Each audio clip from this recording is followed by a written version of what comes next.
Hello, welcome to black horror Hindi channel. तो दोस्तों, कैसे हो आप सब? उम्मीद है कि आप सब बहुत अच्छे होंगे। दोस्तों, हिमाचल प्रदेश में बसा शिमला शहर अपनी खूबसूरती और प्राकृतिक नज़ारों के लिए जाना जाता है। यहाँ हर साल लाखों टूरिस्ट इसकी खूबसूरती को देखने आते हैं। यहाँ की पहाड़ें अपनी खूबसूरती से किसी को भी अपनी ओर खींच लेती हैं। लेकिन ऐसे खूबसूरत पहाड़ों में कई बहुत ही खौफनाक और डरावनी घटनाएं भी होती रहती हैं। और आज की जो वीडियो है इसी शिमला में बसे पहाड़ों के बारे में है। तो चलिए शुरू करते हैं वीडियो को। घटना है दिल्ली की रहने वाली रीचा भाटिया की। वो बताती है कि उन दिनों वो गर्मियों की छुट्टी में दोस्तों के साथ घूमने के लिए शिमला गई थी। रीचा शिमला घूमने के लिए काफी सालों से परेशान थी, लेकिन हर बार कुछ न कुछ रीजन की वजह से वो जा नहीं पाती थी।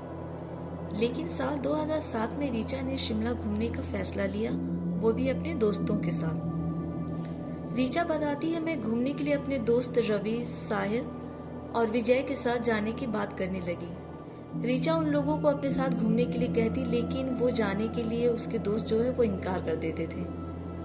वो लोग उस छुट्टी को अगली बार कहकर टाल देते थे।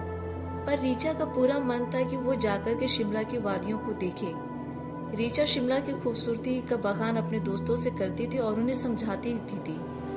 उसकी बातें सुनकर के तीनों का भी मन होने लगा कि क्यों ना हम लोग भी तब शिमला घूम लेते हैं। जो भी काम होगा बाद में होगा। और वो भी चलने की तैयारी करने लगते हैं। रीचा को खुशी से घर जाकर अपना सामान पैक करने लगती है और उनके साथ भी इसी काम में जुट जाती है। उनकी गाड़ी उसी रात की थी 8 बजे की। अब 8 बज चुके थे और वो चारों लोग बस में बैठ चुके थे और बस खुल भी चुकी थी। रीचा खिड़की के साइड अपने दोस्त विजय के साथ बैठी हुई थी। खिड़की से आती ठंडी हवा ने रीचा की आंखों पर नींद का पर्दा डालना शुरू कर दिया और देखते ही देखते रीचा गहरी नींद में चली जाती है। रीचा अपनी नींद में देखती है कि मैं बस में हूँ, वो भी बिल्कुल अकेले।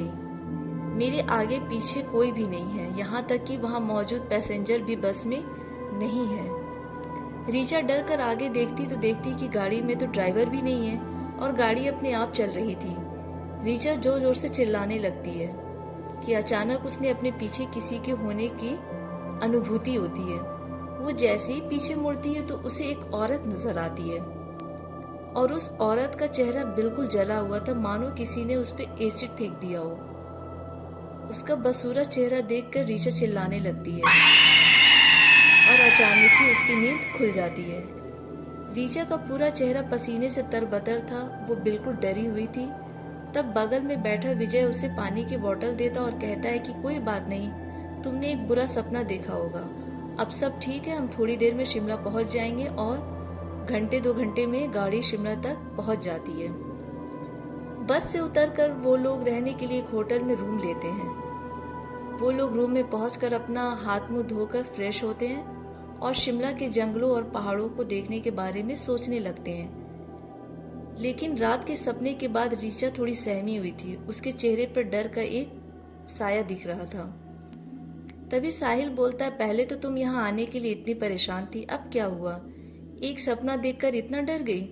में मस्ती करते हैं, बार बार थोड़ी ऐसे मौके मिलते हैं। चलो अपना बैग पैक करो और उसमें खाने पीने का सामान भी रख लो, हम लोग निकलते हैं घूमने के लिए। इसी बीच विजय कहता है कि अरे हम गाड़ी मंगा लेते हैं, उससे चलेंगे आराम से। पर साहिल बोलता, अरे नहीं, हम लोग पैदल ही जाएंगे और यहीं से शुरू करेंगे। ये देखो मेरे सामने 2 किलोमीटर दूर एक पहाड़ दिखाई दे रहा है, क्या ख्याल है चलते हैं वहाँ पर, वहाँ पिकनिक करेंगे। पहाड़ पर उगे बड़े बड़े पेड़ों की हरियाली देखकर सब लोग पैदल ही जाने का सोचने लगते हैं। रीचा कहती है, तो देर किस बात की, चलते हैं पहाड़ों की सैर करने। अगर इतनी दूर ही आ गए हैं तो इन वादियों का पूरा आनंद भी लेते हैं। वैसे भी रात भर बस में तो बैठ कर ही आई हूँ, थोड़ा पैदल चलने से अच्छा लगेगा। ठीक है, ये कह करके वो जाने की तैयारी करते हैं। वो चारों अपनी पीठ पर अपना अपना बैग टांग लेते हैं और चलने लगते हैं उसी पहाड़ी की ओर। वो लोग होटल से तकरीबन 1 किलोमीटर दूर तक जाते हैं कि अचानक रीचा के पैर में एक कांटा चुभ जाता है और रीचा वहीं पत्थर पर बैठ जाती है। विजय उस कांटे को धीरे धीरे से रीचा के पैर से निकाल देता है और पूछता है कि क्या तुम ठीक हो, आगे चल सकती हो? अगर नहीं तो हम लोग वापस होटल चलते हैं, फिर कल चलेंगे और क्या है। रीचा कहती नहीं नहीं मैं ठीक हूँ, मैं चल सकती हूँ, चलो आगे बढ़ते हैं। चारों लोग उस पहाड़ तक पहुँच जाते हैं। अब यहाँ से जंगल और भी घना होता जा रहा था और धीरे धीरे जो पेड़ थे वो आपस में और भी ज्यादा चिपके हुए नजर आ रहे थे। लताएं पेड़ों को इस कदर लपेटे हुए थी कि मानो किसी को कुछ कहने से रोका जा रहा हो। हम लोग पहाड़ की ऊंचाई पर पहुंच चुके थे। वहां से नीचे देखने पर हरे भरे पेड़ बहुत ही खूबसूरत लग रहे थे और सूरज भी माथे पर आ चुका था। हम सब पहाड़ की ऊंचाई से नीचे देख रहे थे कि अचानक साहिल चौंक कर कहता, अरे वो देखो वहां कोई खड़ा है, लगता है कोई औरत है नीचे। विजय और रवि भी चौंक कर देखने लगते पर उन्हें कुछ भी दिखाई नहीं देता है। वो लोग कहते, अरे तुम पागल हो गए क्या, वहां नीचे इतने घने जंगल में कोई औरत कैसे आ सकती है और यहाँ क्या करेगी, तुम्हें भ्रम हुआ होगा अवश्य। ये कहकर साहिल की आवाज को दबा देते हैं। ये एक हल्का सा खाली सा जगह ढूंढ कर बैठ जाते हैं और वो लोग अपना सारा सामान वहीं उतार कर रख देते हैं और कहने लगते हैं कि आज मैं बहुत ज्यादा थक गया हूँ इस पहाड़ पर चढ़ने में। देखो अब शाम भी होने वाली और अब हम लोग लौटकर होटल भी नहीं जा सकते हैं, क्यों ना आज रात यहीं रुक जाएं। रीचा उनसे नाखुश होकर कहती, नहीं नहीं हमें होटल चलना चाहिए, ये जगह बहुत खतरनाक है, यहाँ जंगली जानवर भी तो आ सकते हैं। विजय कहता है तो ठीक है, लेकिन शाम ज्यादा हो चुकी, लौटते लौटते रात हो जाएगी और आज यहीं रुकना ज्यादा बेहतर होगा। और जहाँ तक जंगली जानवर की बात है वो सब वहाँ नहीं आते जहाँ लाइट जल रही होती है, और इतना शोरगुल हो, वैसे भी हम लोग काफी ऊंचाई पर हैं तो खतरे की कोई बात नहीं है, तुम रिलैक्स करो, सब ठीक है।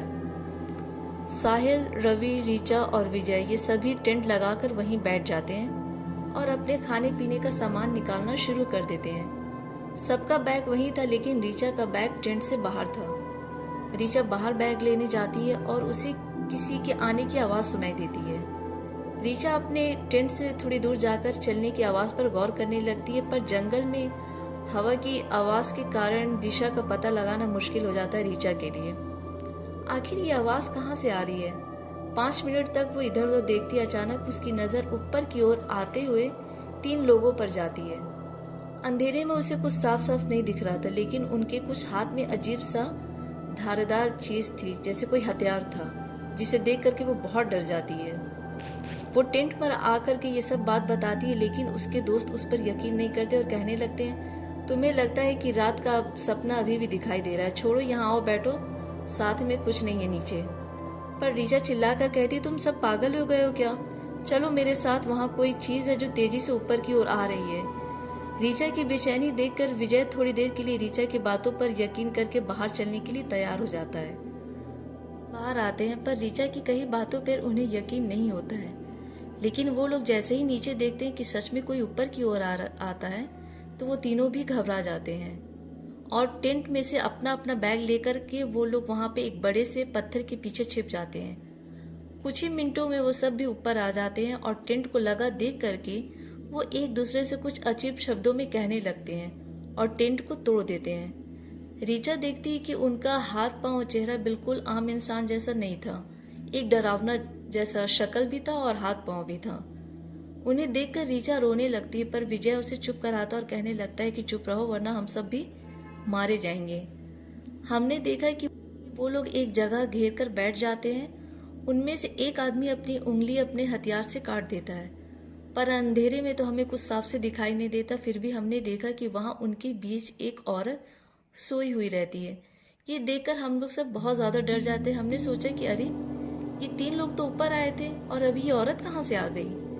कुछ देर तक वो औरत वहीं पड़ी रही, लेकिन अचानक ही उसके शरीर में कुछ हरकत होने लगती है और औरत का शरीर एक दानव का आकार लेने लगता, मानो वो 12 फीट की हो जाती है। हम लोग को कुछ समझ में नहीं आता कि यहाँ क्या हो रहा है, पर यहाँ हम लोग ये जरूर समझ गए थे कि अगर ये लोग हमें देख लेंगे तो हम लोगों का मरना तय है। हमने देखा कि वो लोग बारी बारी से उस औरत को सूंघ रहे थे। तभी अचानक उस औरत की उंगली ऊपर उठी और उसकी उंगली हम लोग की तरफ इशारा कर रही थी। हम लोग बहुत डर जाते हैं। औरत को घेरे हुए आदमी उस औरत को छोड़कर हमारी तरफ आने लगते हैं। हम लोग इतना घबरा जाते हैं कि अंधेरे में ही पहाड़ से नीचे उतरने लगते हैं। हम लोग की आवाज सुनकर वो लोग हमारा पीछा करने लगते हैं। मैं और साहिल आगे की ओर थे और मेरे पीछे रवि और विजय आ रहे थे कि अचानक रवि और विजय दोनों रुक जाते हैं। मैं उन लोग से बोलती कि चलो भागो यहाँ से, रुको मत। पर ये दोनों मेरी आवाज़ नहीं सुन पा रहे थे। मेरी ओर आने की बजाय ये दोनों उन लोगों की ओर जाने लगे थे। वो लोग उन दोनों को पकड़ लेते हैं और मैं और साहिल ये सब देखकर बहुत ज़्यादा डर जाते हैं। मैं अपने दोस्तों को बचाने के लिए ऊपर जैसे ही जाने लगती हूँ कि साहिल मेरे हाथ पकड़कर नीचे की ओर भागने लगता है। कहता है कि भागो नहीं तो हम लोग भी मारे जाएंगे। साहिल मुझे तेजी से खींचकर नीचे की ओर ले जाता है। पहाड़ से नीचे आकर तेजी से होटल की ओर मैं भागने लगती हूँ। होटल पहुंचकर वहां हम लोग अपने रूम में चले जाते हैं और हम लोग बहुत ज़्यादा थक गए थे और हम लोग हांफने लगते हैं। कुछ ही देर बाद वहां दरवाजे पर एक आदमी आता है और पूछने लगता है कि क्या हुआ, तुम लोग इतना डरे हुए क्यों हो। तब मैं उस आदमी को सारी बात बताती हूँ। उस रात हम लोग उस आदमी के साथ चलकर थाने में रिपोर्ट तक लिखवाई और अगले ही सुबह हम लोग वापस घर लौट गए। पुलिस कई दिनों तक उनकी खोज करती रही पर उनका कुछ पता नहीं चला। कौन थे वो लोग और कहाँ ले गए विजय और रवि को, ये सोचकर हम लोग बहुत डर जाते थे। आज तक उन दोनों का पता नहीं चल पाया। आज भी मैं जब भी सोती हूँ तो वो सपना मुझे दिखाई पड़ता है रातों को और मैं चौंक कर उठ जाती हूँ। ये घटना को मैं आज तक नहीं भूल पाई हूँ। कभी कभी बहुत ज़्यादा खूबसूरत चीज़ें भी मौत का कारण बन जाती है। मुझे अभी भी अफसोस होता है कि अगर मैं उस दिन नहीं जाती तो शायद विजय रवि मेरे साथ होते। दोस्तों, अगर आप कहीं घूमने जाते हैं और उस जगह के बारे में अगर आपको नॉलेज या जानकारी ना हो तो उस जगह पर बिल्कुल भी न जाएं। अगर आप घूमना चाहते हैं तो पहले उस जगह के बारे में वहाँ के लोकल लोगों से इन्फॉर्मेशन ले लें, तब घूमने जाएं, क्योंकि ऐसी घटनाएं बहुत होती रहती हैं। कैसी लगी आपको वीडियो, हमें कमेंट बॉक्स में ज़रूर बताएं। हमारे वीडियो को लाइक शेयर करें और हमारे चैनल को सब्सक्राइब करें और बेल आइकन पर क्लिक कर दें ताकि अगले वीडियो की नोटिफिकेशन आपको मिल सके। साथ ही दोस्तों, अगर आप चाहते हैं कि आपकी स्टोरी को मैं अपनी आवाज़ दूं तो आप अपनी कहानी मुझे मेरी ईमेल आईडी या मेरे इंस्टाग्राम आईडी पे मुझे भेज सकते हैं। दोनों का लिंक मैंने डिस्क्रिप्शन बॉक्स में दे दिया है। तब तक के लिए बाय एंड टेक केयर।